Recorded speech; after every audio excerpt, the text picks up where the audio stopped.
এই দিনের কাজের হিসাবটা আল্লাহর সামনে আমি দিতে পারবো কিনা? দুনিয়ার কাজ তো আছে, দিনের প্রত্যেকটা কাজ যে আমি করতেছি আল্লাহর সামনে দাঁড়াইয়া, এটা যে আমি দিনের জন্য করছি, আল্লাহর জন্য করছি, এটা আমি আসলে আল্লাহর সামনে দাঁড়ায় বলতে পারবো কিনা? আমি যে আলোচনা করতেছি, এই আলোচনা যেটা আমি আল্লাহর জন্য করতেছি, এটা যে আল্লাহর জন্য করতেছি, কিয়ামতের দিন আল্লাহর সামনে দাঁড়াইয়া আমি এটার হিসাব দিতে পারবো কিনা?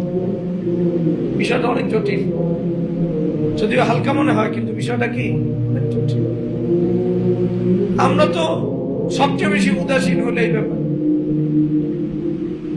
যে কোনো কাজ আমরা করি, কিন্তু করার আগে আমার দিলের যে অবস্থা, ওটার ব্যাপারে তো আমার খবর নেই। যদি আমার খবর থাকতো তাহলে দেখা যেত দিনের অনেক কাজই আমার ছেড়ে দিতে। দুনিয়ার কাজ তো হইতোই, দিনের যে কাজটা আমি দেখতাম এটার ভিতরে আমার যশ খ্যাতি উদ্দেশ্য, অথবা অর্থ কামানো উদ্দেশ্য, অথবা কারো দিল জয়ী করার উদ্দেশ্য, দেখা যেত দিনের অনেক কাজ আমি বাদ দিতে।